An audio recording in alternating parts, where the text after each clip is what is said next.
मैं doctor Sapna Tanukar, assistant professor of law, BCS शासकीय स्नातकोत्तर महाविद्यालय Dhamtari, LLB part 3 sem second के विद्यार्थियों को आयकर विधि के अंतर्गत अन्य साधनों से आय के बारे में बताऊंगी। अन्य साधनों से आय ऐसा शीर्षक है जिसमें प्रथम 4 शीर्षकों को छोड़कर सभी बची हुई कर योग आय शामिल हो जाती हैं। अन्य साधनों से आय का आशय। अन्य साधनों से आय के अंतर्गत वे सब आय आती हैं जो वेतन, मकान, संपत्ति से आय, व्यापार अथवा पैसे के लाभ तथा पूंजी लाभ के अंतर्गत कर योग्य ना हो। यह आय का अंतिम शीर्षक है। जो कर योग्य आय प्रथम 4 शीर्षकों में ना आती हों वे सब इसके अंतर्गत आती हैं, जैसे ब्याज, संचालन शुल्क, रॉयल्टी, लॉटरी, घुड़दौड़, नौकरी के अलावा अन्य पारिश्रमिक, उप किराएदार से आय आदि अन्य साधनों से आय के उदाहरण हैं। अन्य साधनों से आय के प्रकार। धारा 56(2) के अनुसार अन्य साधनों से आय शीर्षक के अंतर्गत निम्नलिखित आय कर योग्य होती हैं। फर्स्ट, अंशों पर लाभांश। अंशों पर लाभांश पर भारतीय कंपनियों के अंशों पर प्राप्त लाभांश पूर्णतः कर मुक्त होता है। सेकंड, विदेशी कंपनियों के अंशों पर लाभांश पूर्णतः कर योग्य होता है। सेकंड है यूनिटों से आय। यूनिट ट्रस्ट ऑफ इंडिया एवं अन्य म्यूचुअल फंड्स की यूनिटों पर प्राप्त आय पूर्णतः कर मुक्त होती है। थर्ड, प्रतिभूतियों पर ब्याज। पहला, सरकारी कर मुक्त प्रतिभूतियों का ब्याज कर मुक्त होता है, इसलिए आय में शामिल नहीं करते हैं। सेकंड, सामान्य या कर योग्य सरकारी प्रतिभूतियों का ब्याज बिना परिवर्तन किए आय में शामिल करते हैं। थर्ड, कर मुक्त व्यापारिक या अर्ध सरकारी प्रतिभूतियों का ब्याज 100/90 से सकल बनाकर आय में शामिल करते हैं। फोर, कर योग्य सामान्य व्यापारिक प्रतिभूतियों का ब्याज दी गई दर से गणना करके आय में शामिल करते हैं।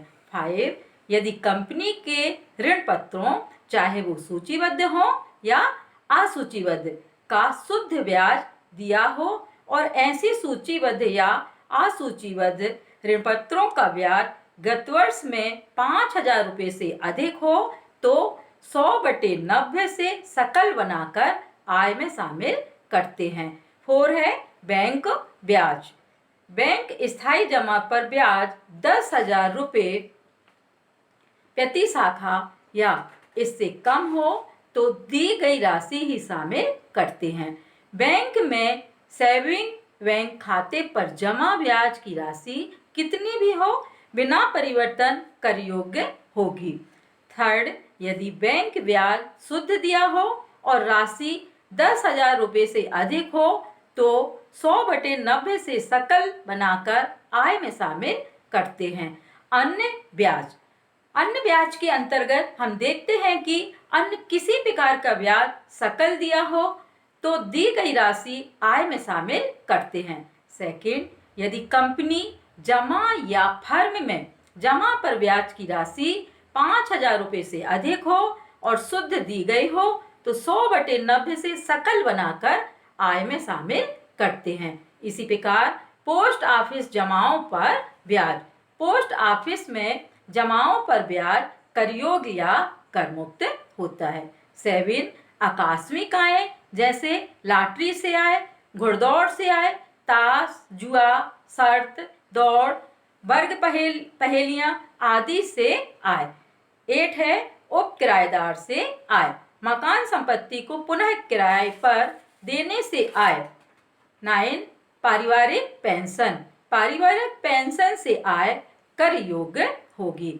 10 है 50,000 रुपये से अधिक के उपहार। यदि हम 50,000 रुपये से अधिक के उपहार देते हैं तो वो कर योग्य होंगे, लेकिन 50,000 रुपये से कम हो तो कोई राशि कर योग्य नहीं होगी। 11 है अपर्याप्त प्रतिफल के बदले अचल संपत्ति प्राप्त करना। यदि किसी व्यक्ति या हिंदू अविभाजित परिवार करदाता ने गत वर्ष में अपर्याप्त प्रतिफल के बदले कोई अचल संपत्ति क्रय या प्राप्त की हो तो अंतर की राशि अन्य साधनों से आय के अंतर्गत कर योग्य होगी। 12 है संसद सदस्यों एवं विधानसभा सदस्यों के वेतन। इनके वेतन भी अन्य साधनों की आय में शामिल करते हैं। 13 है अवयस्क की आय। अवयस्क की आय उसके माता पिता की आय में शामिल होती है। 14 है राष्ट्रीय बचत प्रमाण पत्र 8 निर्गमन। राष्ट्रीय बचत प्रमाण पत्र 8 के क्रय पर प्राप्त होने वाला ब्याज। इसी प्रकार क्रिकेट खिलाड़ियों की आय का भाग अन्य साधनों से आय शीर्षक के अंतर्गत कर योग्य होगा।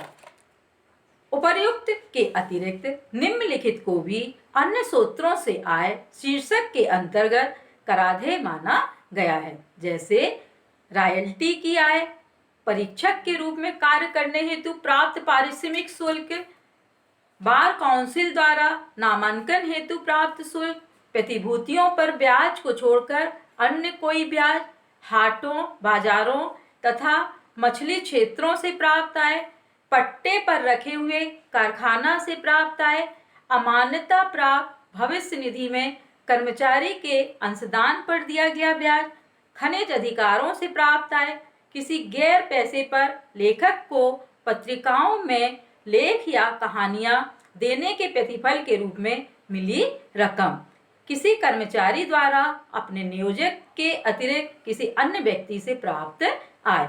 इस प्रकार हम कह सकते हैं कि ब्याज के रूप में प्राप्त आय अन्य स्रोतों से आय शीर्षक के अंतर्गत तभी कर लगाने योग्य हो सकती है जबकि वह आय के किसी अन्य शीर्षक के अंतर्गत नहीं आती है। Thank you.